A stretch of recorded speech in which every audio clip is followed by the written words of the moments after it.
മുഖ്യമന്ത്രി പിണറായി വിജയനെക്കുറിച്ച് പുറത്തിറക്കിയ ഡോക്യുമെന്ററി പിൻവലിച്ച് സംവിധായകൻ. തൃശൂർ കുറ്റിമുക്ക് സ്വദേശി KR സുഭാഷ് 2016 തെരഞ്ഞെടുപ്പിൽ പിണറായി എന്ന ബ്രാൻഡിന്റെ പ്രമോഷനു വേണ്ടിയാണ് യുവതയോട് അറിയണം പിണറായിയെ എന്ന ഡോക്യുമെന്ററി തയ്യാറാക്കിയത്.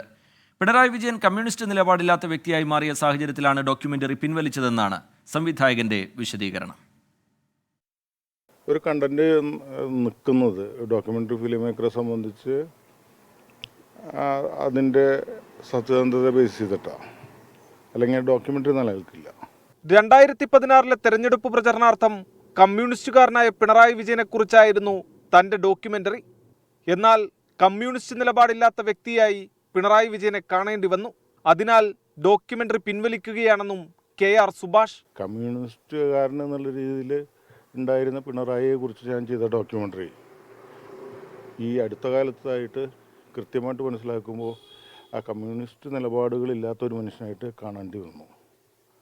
അവിടെ എനിക്ക് ചെയ്യാൻ കഴിയുന്നത് ആ ഡോക്യുമെന്ററി പിൻവലിക്കുക എന്നുള്ള സംവിധായകൻ എന്നുള്ള രീതിയിൽ അത് ഞാൻ ചെയ്തു. അത്രയേ ഉണ്ടായിട്ടുള്ളൂ. VS അച്യുതാനന്ദൻ നിലപാടുകളുടെ പുറത്തു നിന്നിട്ടുള്ള വ്യക്തിയാണ്. സ്വന്തം മകനെതിരെ പറഞ്ഞത് അവൻ തെറ്റ് ചെയ്തിട്ടുണ്ടെങ്കിൽ ശിക്ഷിക്കട്ടെ എന്നായിരുന്നു. പിണറായിക്ക് ആ നിലപാടില്ല. VS സ്വന്തം മകനെ കുറിച്ച് പറഞ്ഞൊരു കാര്യമുണ്ട്. അവൻ തെറ്റ് ചെയ്തിട്ടുണ്ടെങ്കിൽ അവനെ ശിക്ഷിച്ചോട്ടെ എന്നല്ലേ പറഞ്ഞ്. അവന് പറയാൻ എത്ര ധൈര്യമുണ്ട്?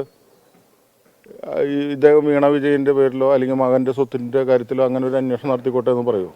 മുഖ്യമന്ത്രിയുടെ ഓഫീസ് നിയന്ത്രിക്കുന്നത് കണ്ണൂരിൽ നിന്നുള്ള ഗുണ്ടാസംഘമെന്നും വിമർശനം. വളരെ ദയനീയ അവിടുത്തെ അവസ്ഥ. ഒരു കണ്ണൂരത്തെ ഗുണ്ടാസംഘം ഭരിക്കുന്ന പിണറായിയുടെ ഓഫീസ്. സാധാരണക്കാരന് ഇതില്ല. ഇനിയിപ്പോൾ ഞാനിത് വെറുതെ പറഞ്ഞു എന്ന് പറയുകയാണെങ്കിൽ എൻ്റെ കയ്യിൽ തെളിവുണ്ട്. പിണറായി വിജയന്റെ ജീവിതത്തിലെ ഏറ്റക്കുറച്ചിലുകൾ പറഞ്ഞിരുന്ന ഡോക്യുമെന്ററി എഡിറ്റ് ചെയ്ത് വാഴ്ത്തുപാട്ടാക്കിയെന്നും സംവിധായകന്റെ തുറന്നു പറച്ചിൽ.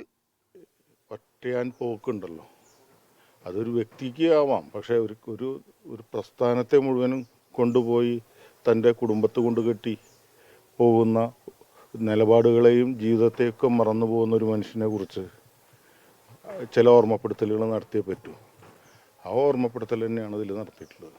പ്രതിഷേധ സൂചകമായി ഡോക്യുമെന്ററി വിവിധ സോഷ്യൽ മീഡിയ പ്ലാറ്റ്ഫോമുകളിൽ നിന്ന് പിൻവലിച്ചു. 24 തൃശൂർ.